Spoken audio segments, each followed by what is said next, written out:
Hey everyone. Today I'm going to talk about the distinction between the work of Michel Foucault and Jacques Derrida in pretty simple terms. And the reason that I'm doing this is to prepare for the first of a kind of 2-week set of videos that go into much more depth about the disagreements between Derrida and Foucault.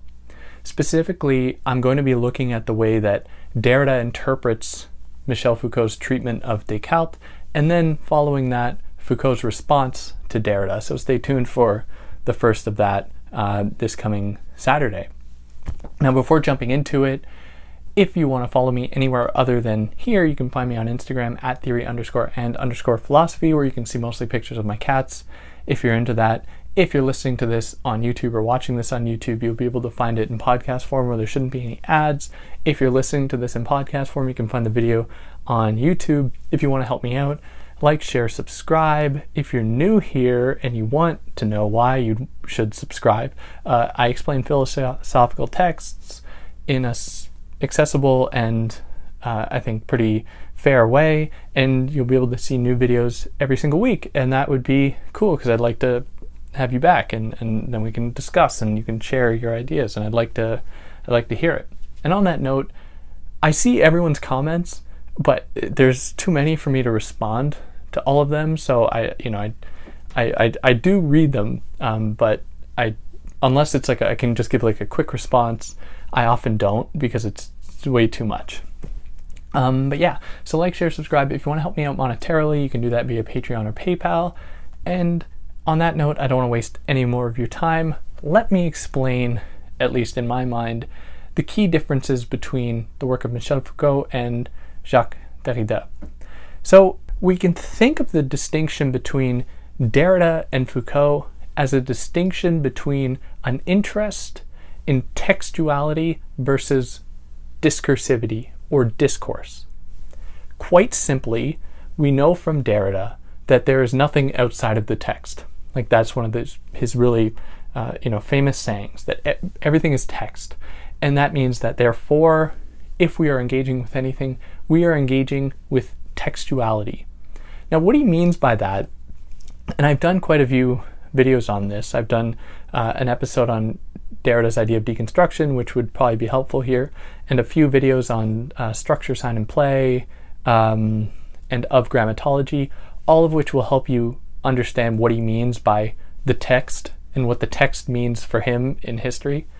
But to be quite, I guess, simple about it, what a text is for Derrida in the historical sense, that is how a text, or how textuality, how texts emerge as a kind of creative field or the possibility for communication, is not because of like, let me write something down because that'll make it easier to remember later on. Texts emerged through a kind of foreclosure.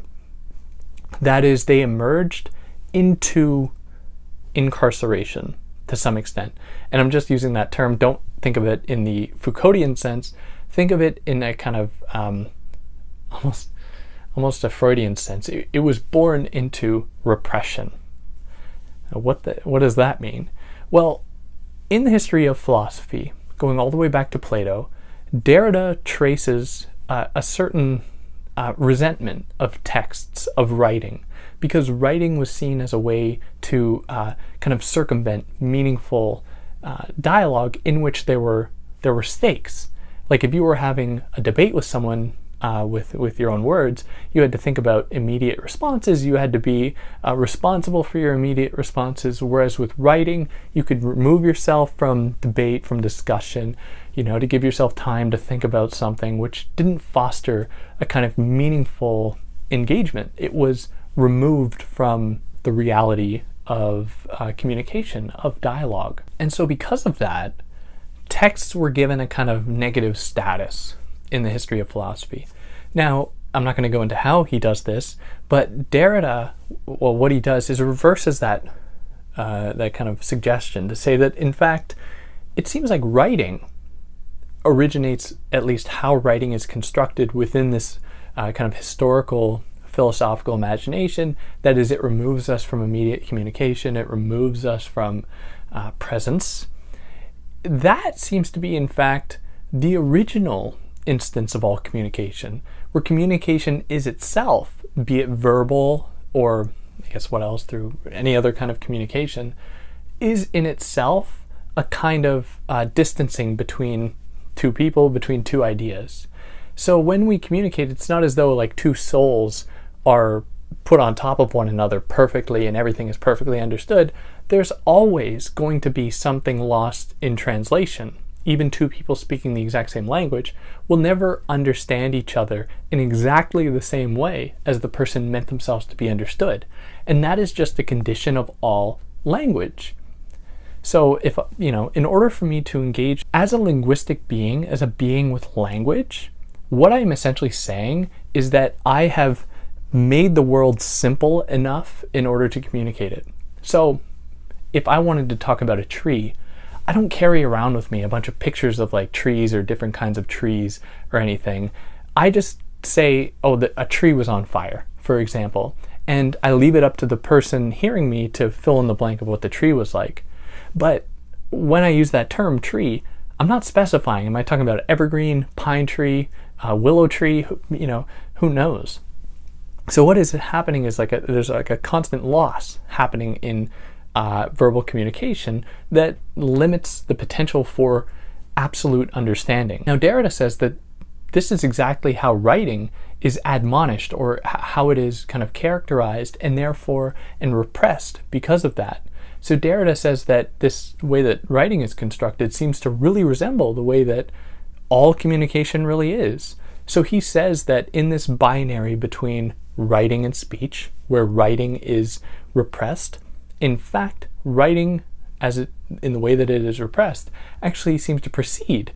It comes before speech, and in that way is actually the condition upon which speech itself is able to emerge, not the other way around. It's not as though writing is derivative to speech, it is that speech is derivative to writing.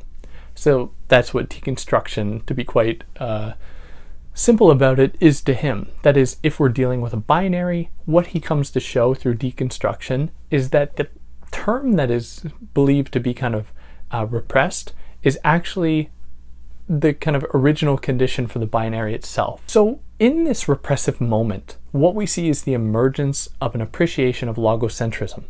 Now, logocentrism is an appreciation of this idea of verbal communication, a kind of appreciation of presence, what he calls the metaphysics of presence. That is, an appreciation of communication that is immediate, between two people right in front of each other, not mediated through written words or writing or whatever. And all repression starts from this point, and this is a kind of model for it. And it moves everything that can be repressed into the domain of textuality as being lesser than the possibility for immediate speech. So it's a kind of, very broad, has a very long history, tracing all the way back to at least the Greeks. And all kind of binaries and forms of repression that we see today can be traced to this original foreclosure of opportunity for one side of a binary, but through the construction of this binary. Now, here comes along Foucault.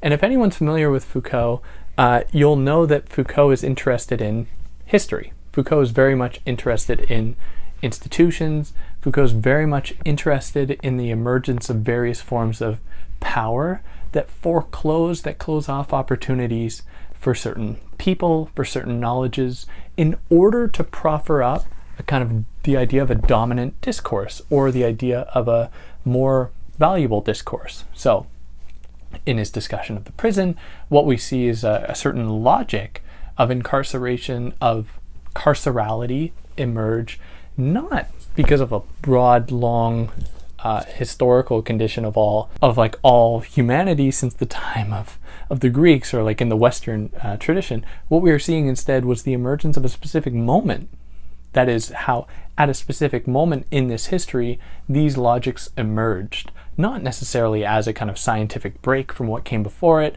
There is the extension of various logics previous that it kind of borrows from, but it very much speaks to a specific emergence. Now, in terms of, let's say, madness that Foucault looks upon, or at least the construction of madness, this happened in relation to what he calls the kind of classical age of reason, or the classical age, in which reason emerged as a category that was more desirable than, at least more desirable than madness, apparently, and that stood apart from it. Whereas Foucault shows that, in fact, madness and reason aren't like all that different.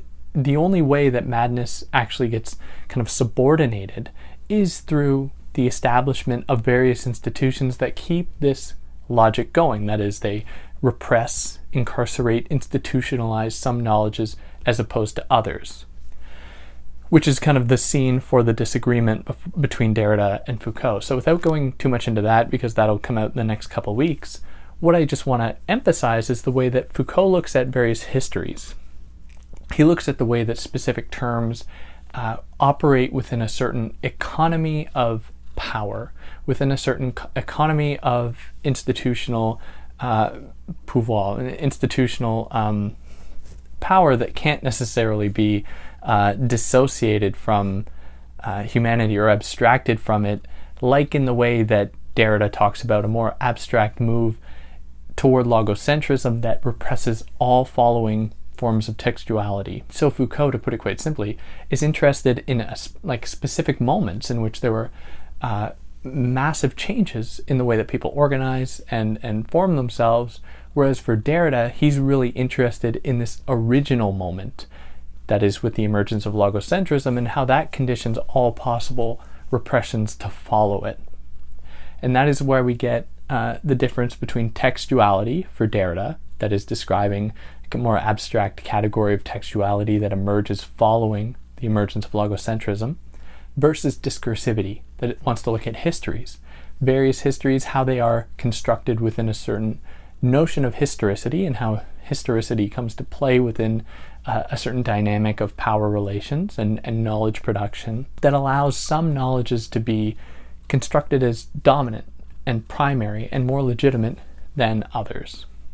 And that more or less covers it. There's, Derrida has so many books, and Foucault doesn't have all that many, but yeah, they got into a big debate about this treatment of Descartes, which you'll come to hear about in this Saturday and then the following Saturday.